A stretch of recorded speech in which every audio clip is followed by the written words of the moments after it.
leerla o al menos darle una miradita a la ley? Cuéntenme ustedes.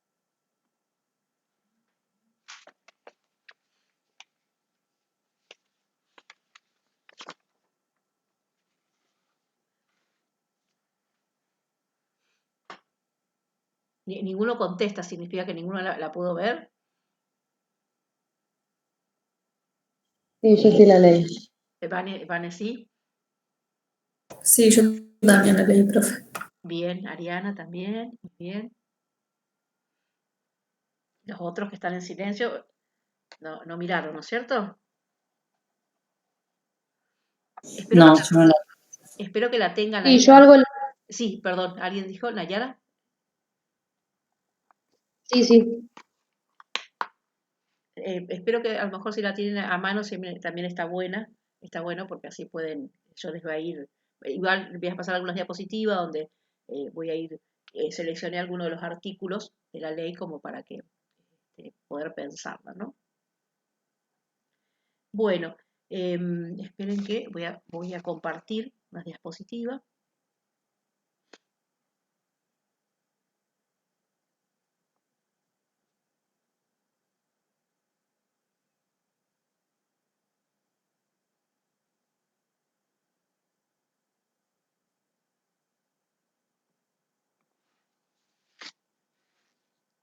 ¿Ahí están viendo, chicos, la diapositiva?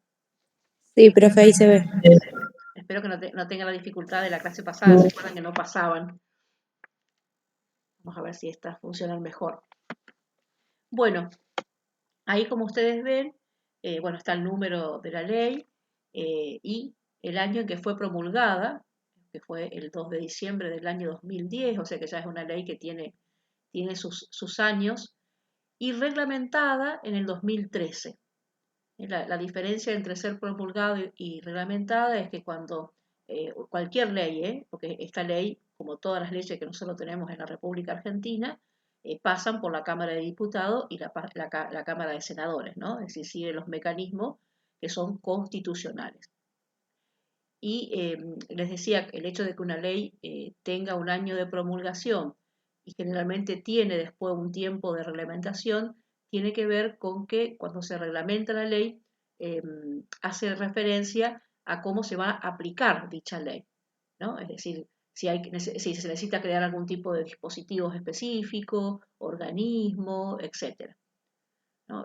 Esta ley, una de las grandes cuestiones que tiene esta ley es que aún cuando ya van a ser 10 años de ser reglamentada, en muchas provincias todavía esos organismos o esos dispositivos que debieran estar para que plenamente la ley se pudiera desplegar, aún no han sido creados, ¿no? Entonces por ahí se sigue trabajando con organismos que responden a la antigua ley y por eso muchas veces falla, podríamos decir, pero no es el contenido de la ley, sino la implementación de la ley. Y como ustedes saben, para cualquier implementación de ley y si hay que crear dispositivos u organismos, se necesita inversión. Y bueno, eso es lo que está faltando. En algunas provincias está muy avanzada, por ejemplo, la provincia de Río Negro, que ya antes de esta ley tenían una mirada desde el paradigma que esta ley lo supone. Río Negro, San Luis, en la provincia de Buenos Aires también se está invirtiendo bastante, pero hay otras provincias que está bastante relegado esa implementación, ¿no? Entonces, yo les traje antes o para empezar, mejor dicho, esta frase del poeta Eduardo Galeano y que nos ayuda a pensar algo, ¿no? Dice, en Argentina, las locas de Plaza de Mayo serán un ejemplo de salud mental, porque ellas se negaron a olvidar en los tiempos de la amnesia obligatoria. Esto, bueno, lo escribe Eduardo Galeano en El derecho al delirio. ¿Qué les parece que está diciendo con esto Galeano?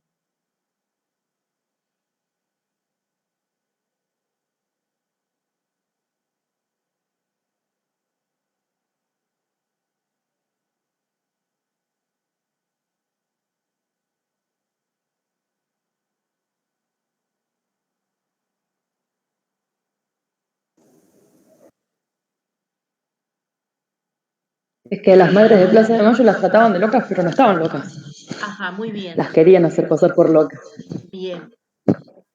Sí, cuando dice amnesia obligatoria por ahí habla un poco también de que no les quedó otra que olvidar o rendirse, por así decir, de cierto modo.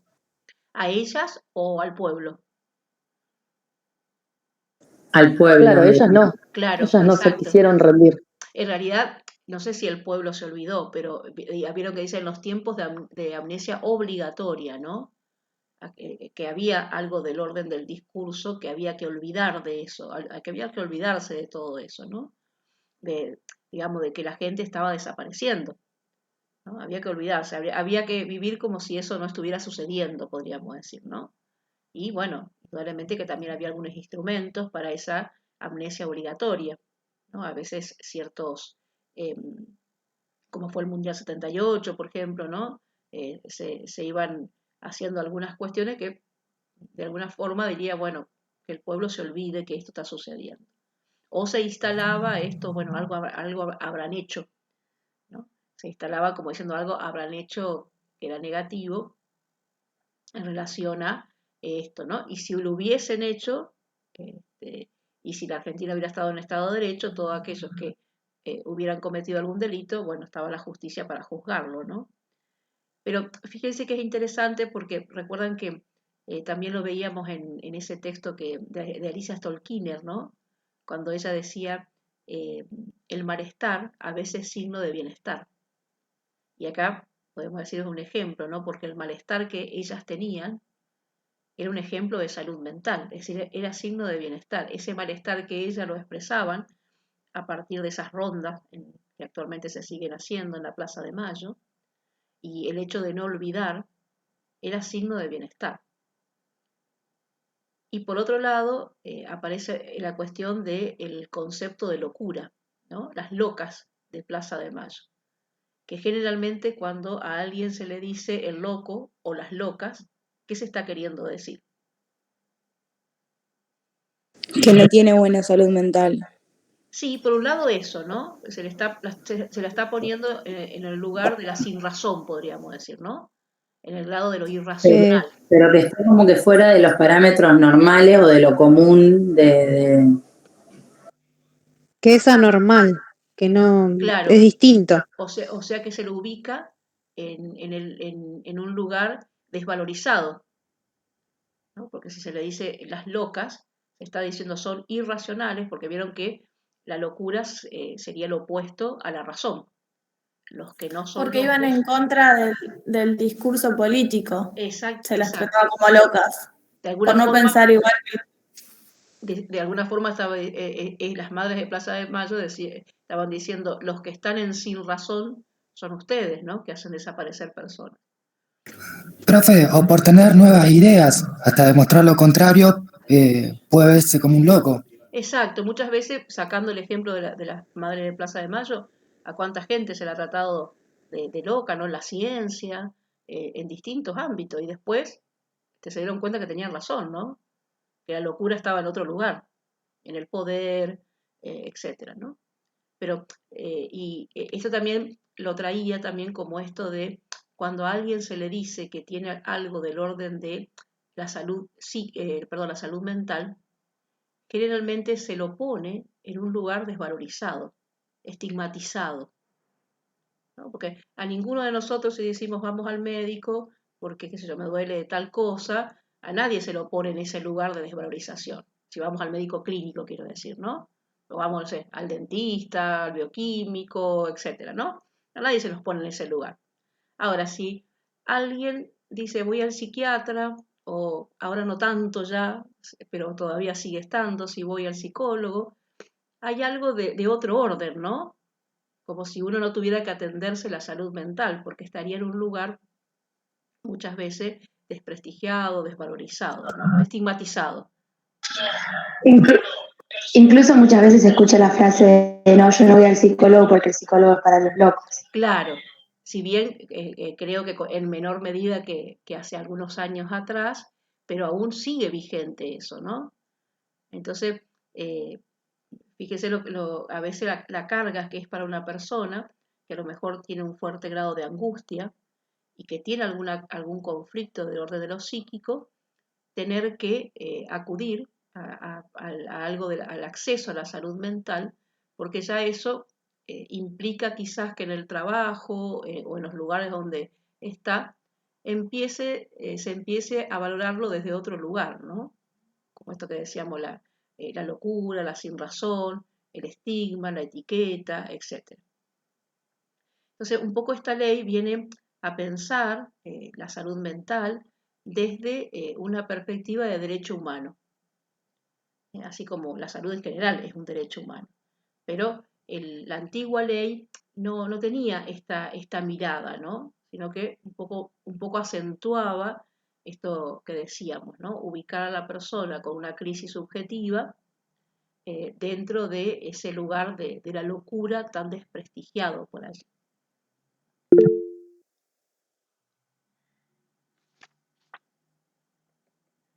Entonces, vamos a un poco la organización del tema de hoy tiene que ver con poder pensar, bueno, cuáles fueron las características contextuales, las características del sistema de salud mental que estaba en la República Argentina antes de la ley, que precisamente en ese análisis que se hace del sistema de salud mental es cuando se comienza a pensar que era necesario construir otro marco jurídico, otra ley, otra legalidad.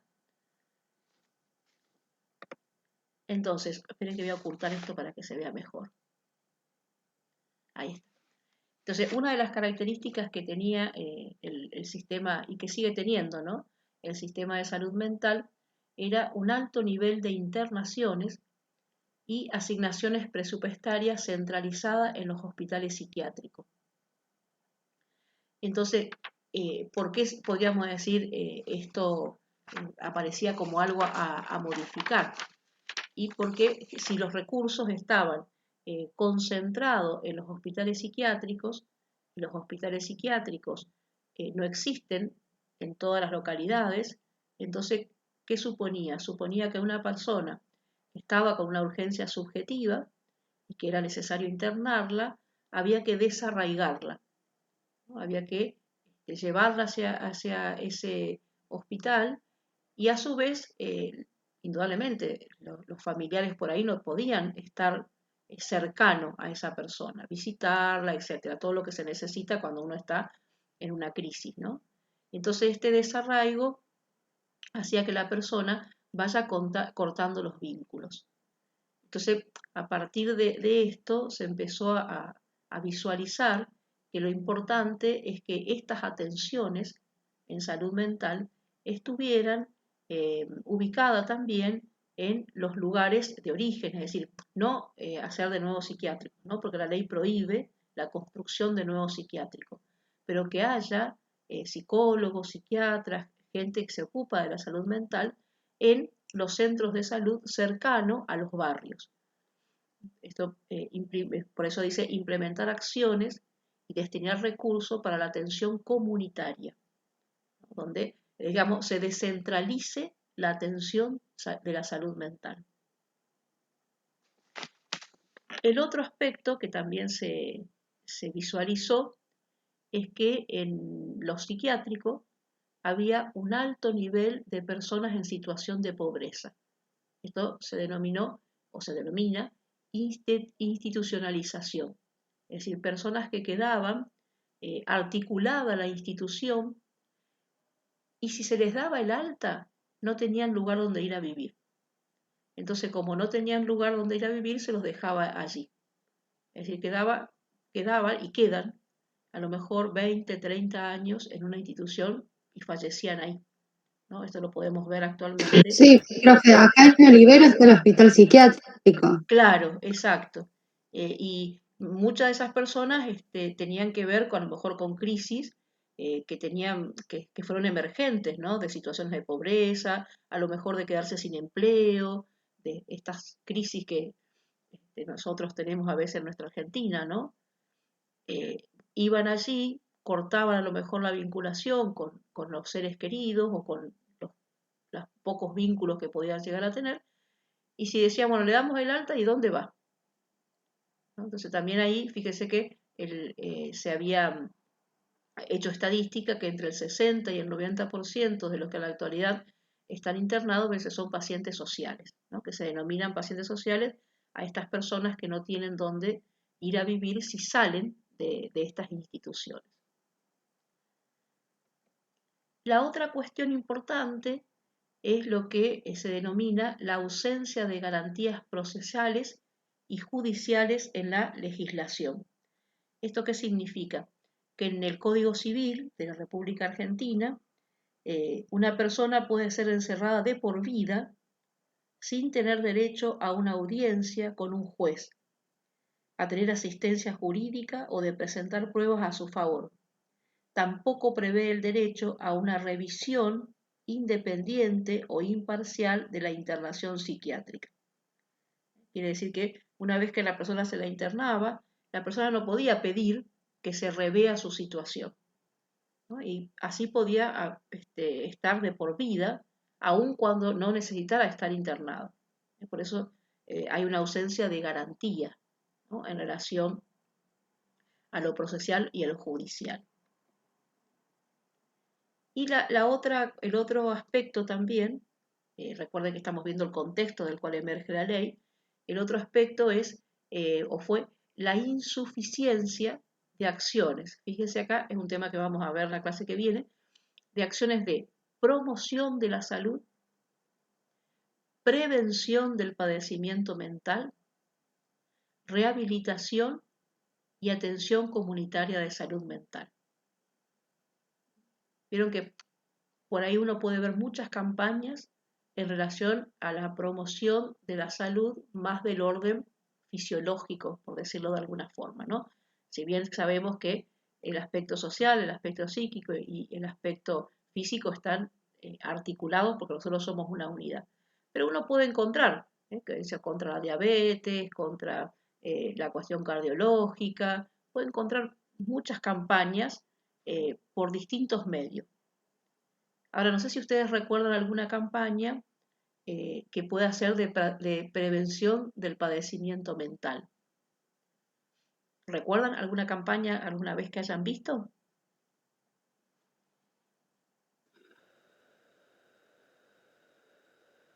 No, la verdad que no. Creo que prácticamente no existen, ¿no? Es que uno cuando estamos hablando acá, no sé, supónganse, una campaña que prevenga el estrés. Una campaña, bueno, a veces sí lo que... Yo la única que vi fue la prevención del suicidio. Bueno, sí, ahí es cierto, tenés razón, por ahí la prevención del suicidio, ¿saben cuál estaba por decir otra? Que por ahí circula un poquito también todo lo que tenga que ver con los acosos, ¿no? El acoso en la escuela, lo que se llama bullying, eso también hace un tiempo que empezó a aparecer también, ¿no? Pero si nosotros hacemos, digamos, contamos cuántas campañas hay de prevención en el orden de lo fisiológico, de lo físico y cuántas en salud mental, bueno, indudablemente que no es lo mismo, ¿no? Como si la salud mental no fuera importante para todos. Estas cuestiones de prevención, ¿no? Que decimos antes, que vieron que la prevención sería evitar que algo aparezca, ¿no? Y si podemos evitar que algo aparezca, indudablemente siempre es mejor que trabajar ya sobre la sintomatología de aquello que aparece. Y después, bueno, fíjese, dice promoción, la prevención, vamos a ver que también hay distintos tipos de prevenciones, la rehabilitación, que sería la prevención terciaria, y la atención comunitaria, que sería este acceso a profesionales que se encarguen de la salud mental en los centros de salud o los dispensarios, en el caso de en las ciudades pequeñas o los pueblos hay dispensarios. Actualmente hay más, ya se puede acceder a psicólogos o psiquiatras que están también en estos centros de salud, pero ustedes piensen que estamos hablando de 12 años atrás aproximadamente, no había una gran cantidad de profesionales que atendieran a la salud mental.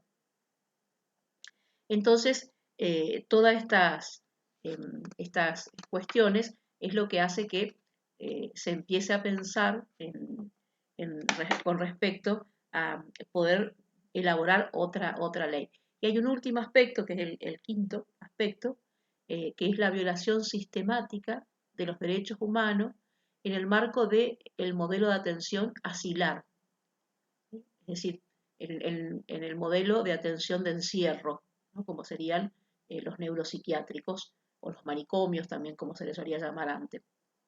Muchas veces hay tratamientos inadecuados donde no se respeta a la persona, ¿no? No se respeta del mismo modo que si la persona tuviese otro tipo de patología. Entonces, a partir de eso se comienzan, se unen muchas, es decir, no solamente la gente de salud, sino también organismos de derechos humanos, empiezan a juntarse para elaborar esta nueva ley. Es decir, que esta nueva ley es producto de grupos de trabajo que vienen de distintas disciplinas, ¿no? Y que permitió pensar esta cuestión de la salud mental. Si miramos la ley, ¿no? Podríamos decir que tiene cinco ejes, ¿no? Dice, el primero es una nueva mirada sobre el concepto de salud mental, la segunda, presunción de capacidad, la tercera es la interdisciplinariedad, la cuarta es la desmanicomialización y la quinta, los derechos humanos. Ahora vamos a ver cada uno de ellos, ¿no? Entonces, como verán ahí también les ponía que esta ley se fundamenta en principios internacionales, lo que se llaman políticas públicas con enfoque en derecho. Y la idea es generar dispositivos básicos, ¿no? Para garantizar el derecho de las personas con sufrimiento psíquico. Entonces, vamos a ir en relación a la nueva mirada del concepto de salud mental. Es el concepto que también ya vimos cuando, ¿se acuerdan? Cuando empezamos con las estructuras, yo les había mostrado. Les había mostrado el concepto nuevo de salud mental, y ustedes lo tienen bien al comienzo en el artículo 3, pero en el artículo 1 dice, la presente ley tiene por objeto asegurar el derecho a la protección de la salud mental de todas las personas y el pleno goce de derechos humanos de aquellas con padecimiento mental. Esto es interesante porque el hecho de que una persona tenga alguna cuestión subjetiva, alguna cuestión de salud mental, esto no significa que pierda los derechos humanos, ¿no? Que se la trate como se los solía tratar a veces en algunos psiquiátricos como si fuesen personas descartables, ¿no? Entonces, en el artículo 3, como les decía, está esta definición de salud mental, que ya la habíamos visto, la recordamos, y lo que trae es una nueva mirada, decíamos, ¿no? Porque presenta esa nueva mirada que significa, sobre todo y esencialmente, que se puede pensar la salud mental ya no desde el plano solamente biologicista, ¿no? Como algo del orden del desequilibrio que pueda haber de neurotransmisores, etcétera, sino que está influenciada, ¿no? Por distintas cuestiones que son singulares a veces o también sociales, ¿no? Por eso allí fíjense que habla de procesos también, ¿no? No estados, sino como un proceso determinado por componentes históricos, esto hace referencia a la historia de cada sujeto, componente socioeconómico, y esto hace referencia a lo social, ¿no? Indudablemente una persona que vive en una situación de pobreza no va a tener salud mental, ¿no? También cuestiones culturales, biológicos y psicológicos, ¿no? A los culturales significa con esos estereotipos que muchas veces funcionan en las culturas. Pongo como ejemplo los efectos que tiene, a veces, sobre todo en los adolescentes o las adolescentes, los estereotipos corporales, por ejemplo, ¿no? Que tienen un efecto en relación a estos cuerpos hegemónicos. Entonces, eso podría ser un ejemplo de por qué también la salud mental tiene que ver con los efectos de la cultura sobre la producción de subjetividad.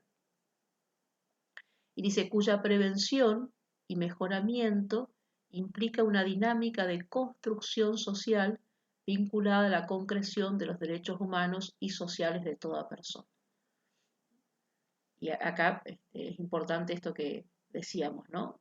La mirada en relación a los derechos humanos. Recuerden que los derechos humanos fueron, eh, fueron proclamados en el año 1948, después de la Segunda Guerra Mundial. Primero se forma la ONU, 1945, y después a partir de eso se empieza a trabajar en los derechos humanos que fueron proclamados en 1948. Entonces decíamos, se reconoce la salud mental como un proceso, ¿no? Y también se subraya, bueno, los aspectos sociales de los padecimientos mentales. El otro punto que destaca la ley, que está en el artículo 5 de la ley, es la presunción de capacidad.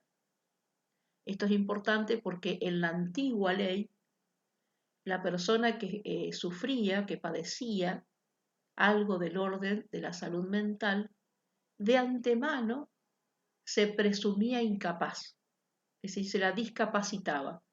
Se decía, bueno, si tiene algo del orden de la salud mental, tiene una discapacidad, por lo tanto, está inhabilitada para su trabajo, por ejemplo, o para ir a la escuela. Ningún chico podía ir a la escuela si tenía algo de ese orden conflictivo, ¿no? Acá se cambia y se pone presunción de capacidad, no de incapacidad.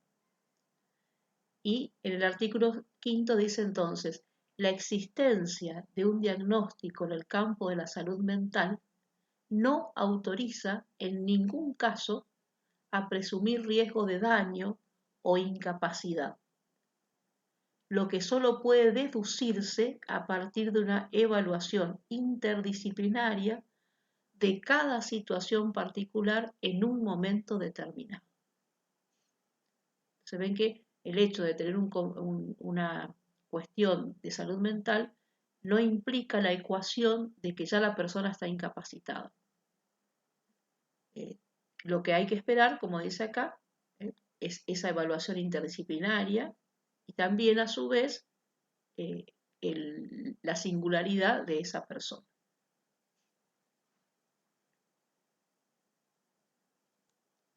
¿Hasta allí alguna pregunta, chicos? Ustedes vayan preguntando, ¿eh?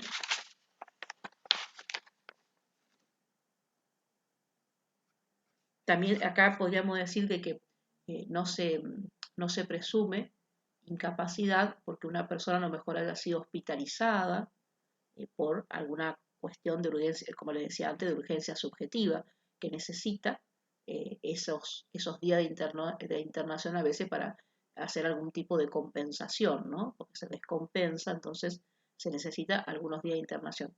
Eso tampoco, ese antecedente, podríamos decir, no se presume por ese antecedente que la persona está incapacitada. El otro eje, el tercero, tiene que ver con la interdisciplina. Este eje fue muy importante y muy discutido. ¿Por qué? Porque antiguamente, siempre que se pensaba en salud mental, se pensaba que el único idóneo para poder trabajar en la misma era la psiquiatría. Ningún otro agente podría estar incluido trabajando en salud mental. Entonces esto es lo que se modifica. Y ahora se trabaja desde distintas disciplinas, cada uno, por supuesto, con la mirada propia de su disciplina, pero trabajando en conjunto. Por eso es lo inter, ¿no? Y acá ahora vemos quiénes son los que están incluidos en la ley, ¿no? Fíjese, dice, debe promoverse que la atención en salud mental esté a cargo de un equipo interdisciplinario, integrado por profesionales, técnicos y otros trabajadores capacitados con la debida acreditación de la autoridad competente. Se incluyen las áreas de psicología, psiquiatría, trabajo social, enfermería, terapia ocupacional y otras disciplinas o campos pertinentes. Ven la cantidad de profesionales que pueden dar alguna mirada en relación a un posible diagnóstico con respecto a una persona. Y esto, bueno, como les decía, es una de las grandes transformaciones, que la salud mental no solamente pasa por la psiquiatría. También es importante todos estos otros campos del saber que se van integrando, y que a su vez también la ley los pone en el mismo nivel. No es que la psiquiatría tiene mayor resonancia que todos los demás. Por eso los pone en el mismo plano, teniendo en cuenta, por supuesto, reitero, la idoneidad y el campo de saber que cada una de las profesiones tiene, ¿no? Cada uno va a dar una mirada, por supuesto, desde su profesión. Entonces, eso también es importante, porque los pone en condición de igualdad a los profesionales. Incluso en los servicios que puede haber dentro de un hospital general, es decir, no monovalente, puede ser que esté a cargo de un trabajador social, por ejemplo, ¿no? O de un terapista ocupacional, o de un psicólogo. Antes solamente podía estar a cargo de alguien que haya estudiado psiquiatría. Entonces también son todo este conjunto de profesionales son los que van a dictaminar, por ejemplo, si se necesita una internación o no, qué tipo de terapia, etc. Acá seguía con esto. Esperen que a ver si hay algo más de lo que ya le había dicho. Esto es importante. Dice, se orientará todo el proceso terapéutico, se orientará al reforzamiento, restitución o promoción de los lazos sociales. Esto que es tan importante, que en muchas ocasiones se restringía y la persona quedaba totalmente solo sin ese acompañamiento, ¿no? Otra cosa importante, fíjese que no es que dice no a los medicamentos, sino que en el artículo 12 dice no a la medicalización. Es decir, aquellos medicamentos que solamente se utilizan en forma de castigo, que muchas veces en los psiquiátricos se utilizaba, ¿no? para tenerlos sedados, para que estuvieran allí nomás, como le decía, como personas descartables, sino que se debe evaluar, ¿no? Cuándo la persona necesita la medicación, cuándo no la necesita, cuáles serían las dosis, etc. Entonces, el artículo 12 dice: la prescripción de medicación solo debe responder a las necesidades fundamentales de la persona con padecimiento mental y se administrará exclusivamente con fines terapéuticos y nunca como castigo, por conveniencia de terceros o para suplir la necesidad de acompañamiento terapéutico o cuidados especiales. Ahí es muy claro. Profe, sí. Perdón, ¿quién regula todo eso, digamos? ¿Quién controla que todo eso suceda? El que debía, es decir, por un lado, por supuesto, si se necesita medicamento, ahí estaría la voz del psiquiatra, por un lado, ¿no?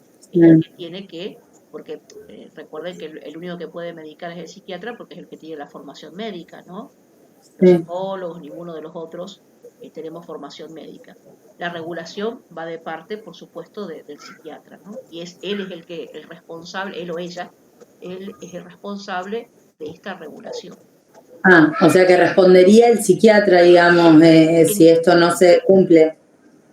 En realidad todo el equipo, porque si bien el psiquiatra es el que medica y el que puede dar, por supuesto, su palabra, también van a estar, supónganse, las enfermeras o los enfermeros, son los que, si estuviese, si estuviese internado, ¿no?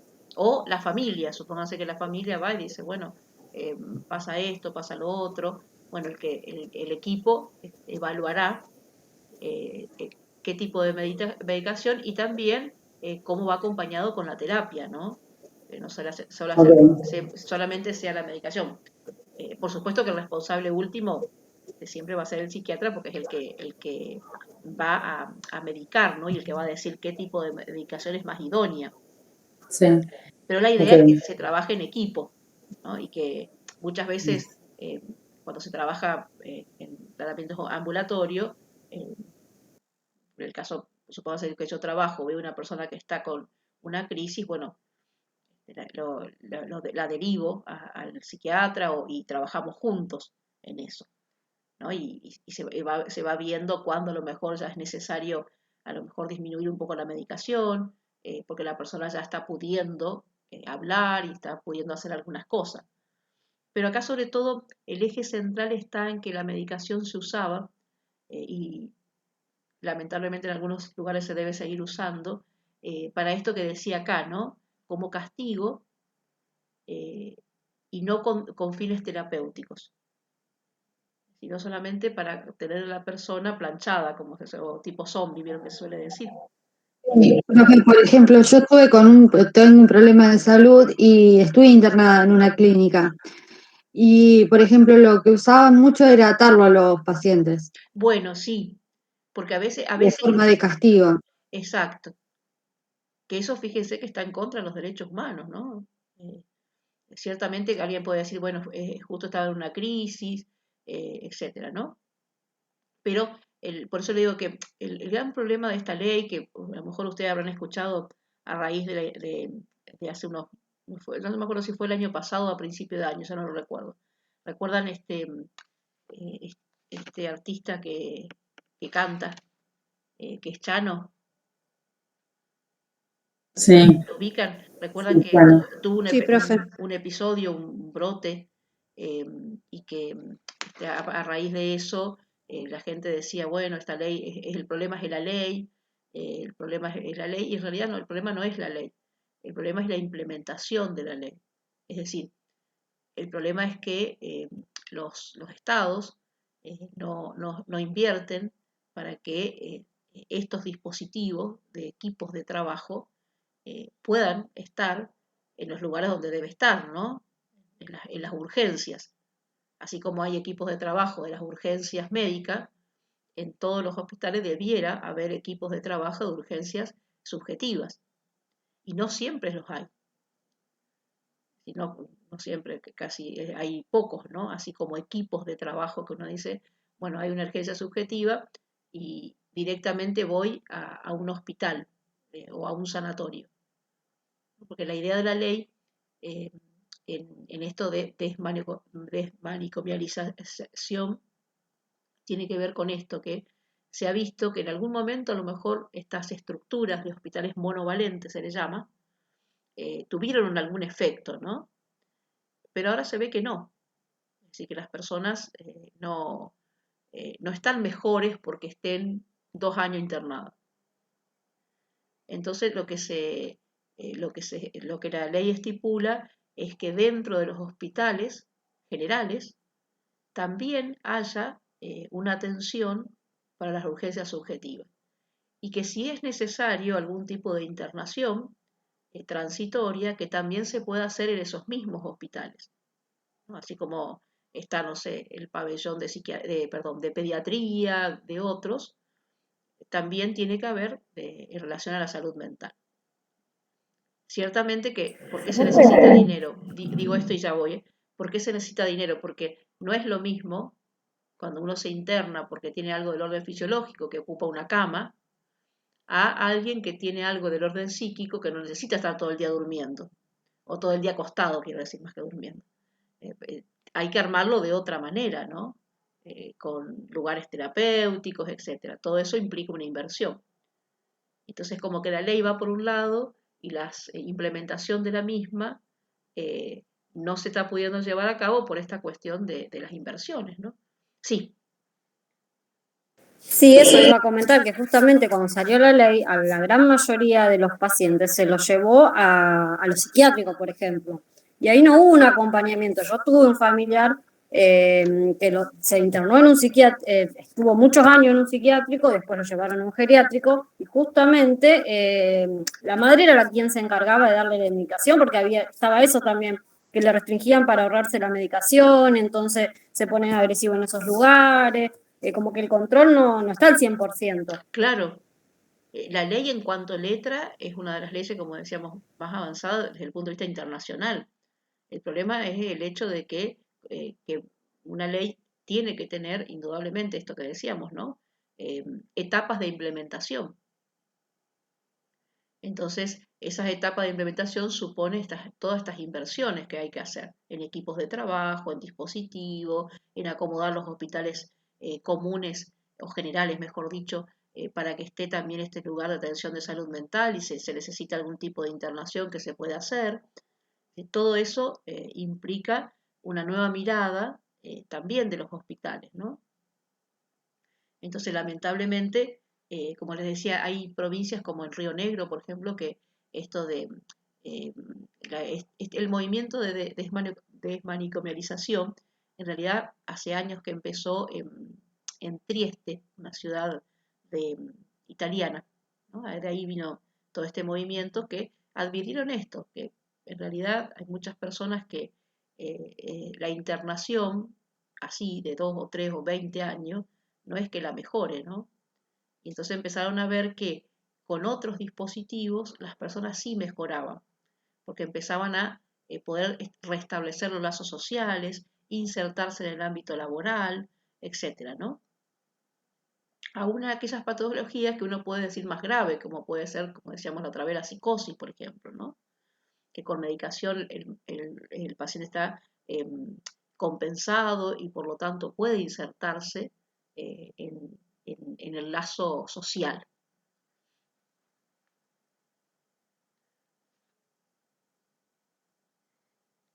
Entonces, esperen que vamos a donde habíamos dejado. No sé si había algún otro aporte por ahí que querían hacer.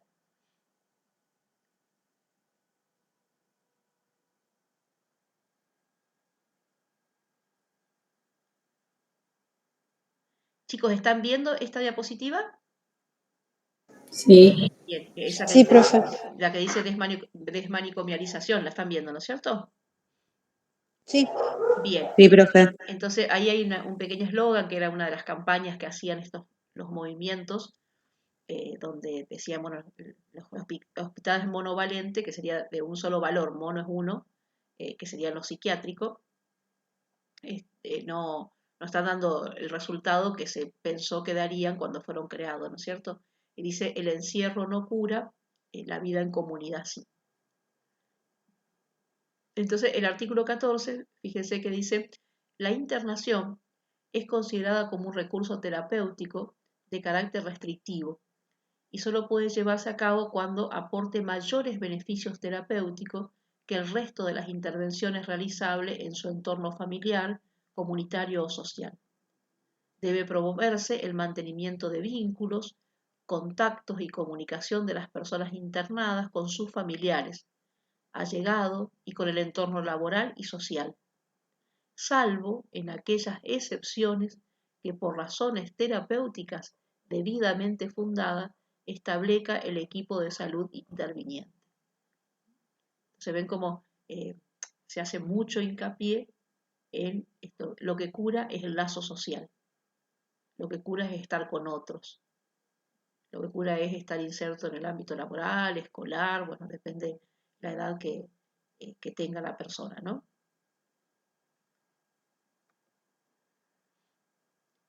Y esperen, quería ver, porque me parece que ya me lo pasé. Me pasé el artículo que era el artículo que por allí, en esto que decía que aparecía a partir de la cuestión de Chano.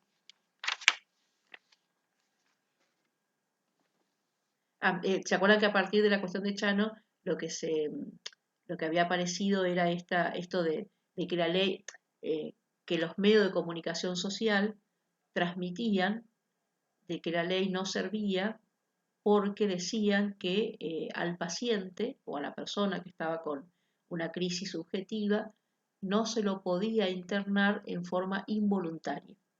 Ese era el mensaje que daban, ¿no? Y eso es totalmente erróneo. Ahora les muestro el artículo de la ley, donde no dice en ningún momento la ley que en determinadas ocasiones a la persona se la pueda internar en forma involuntaria. Porque, profe, si uno está fuera de sus cabales, digamos... Seguro, pero por eso digo que se decía que vieron que se salió un poco. El problema es que acá también parte de esto, ¿no? Como no hay equipos formados, equipos para recurrir, que uno llame y diga, bueno, tengo una urgencia de índole subjetiva, no hay equipos o hay muy poquitos. Entonces las personas que llegan son personas que desconocen la ley o no saben cómo actuar. Entonces muchas veces llegan a estas cosas, que por supuesto lo de Chano fue peor porque vieron que fue baleado, ¿no? Por eso la necesidad de formar estos equipos de trabajo, estos equipos de profesionales, para que ante el llamado de una familia, porque está desbordada, sepan cómo actuar.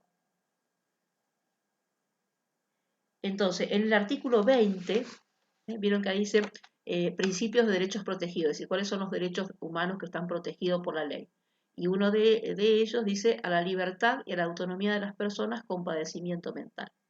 Eso lo podemos encontrar en el artículo 11, 15, 20 y 21. En el artículo 20 específicamente, que lo busco acá en la ley, es donde aparece esto que le estaba diciendo.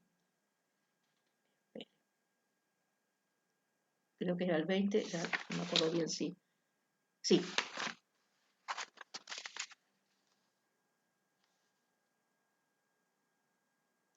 Bueno, el artículo 20 dice, la internación involuntaria de una persona debe concebirse como recurso terapéutico excepcional en caso de que no sean posibles los abordajes ambulatorios y solo podrá realizarse cuando un criterio del equipo de salud mediare situación de riesgo cierto e inminente para sí o para terceros.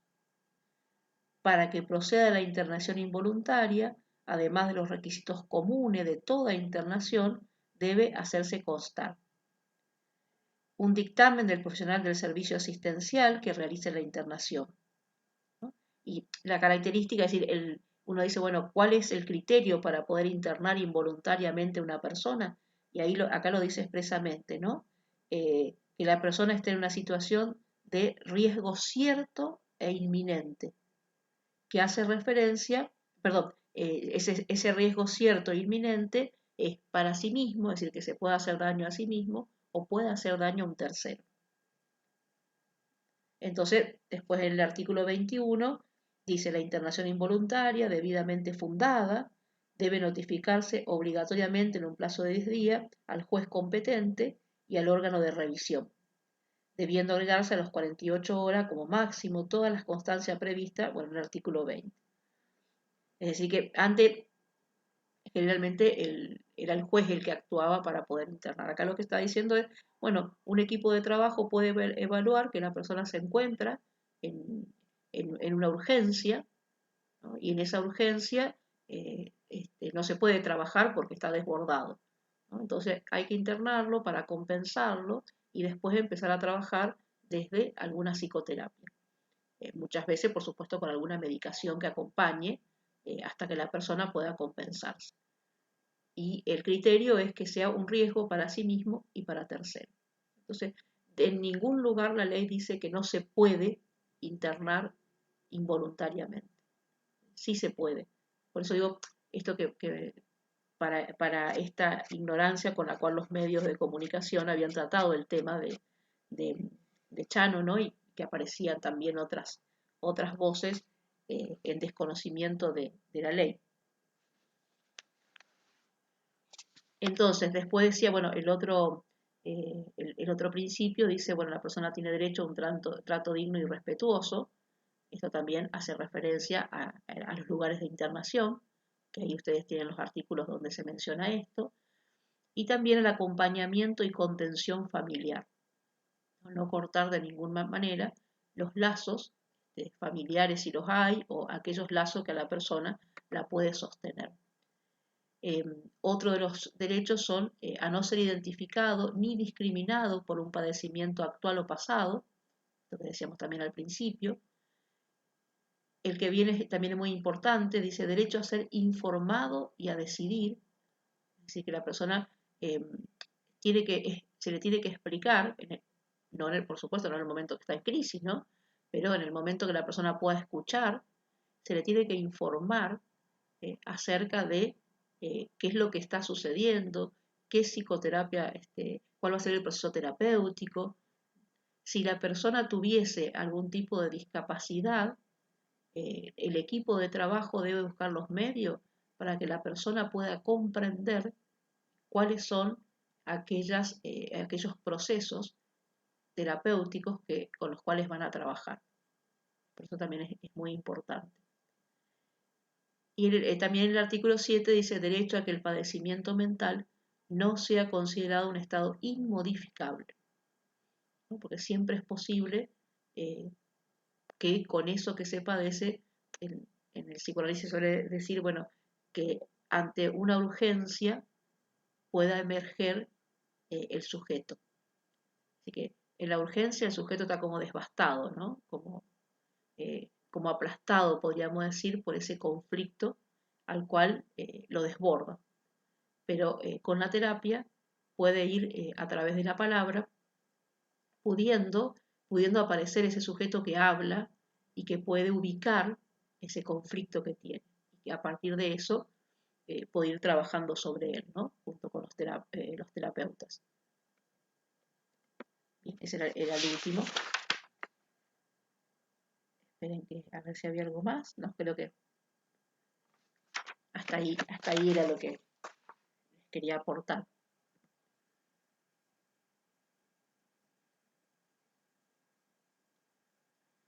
Bueno, cuéntenme si hay alguna pregunta, algo que les ha llamado la atención.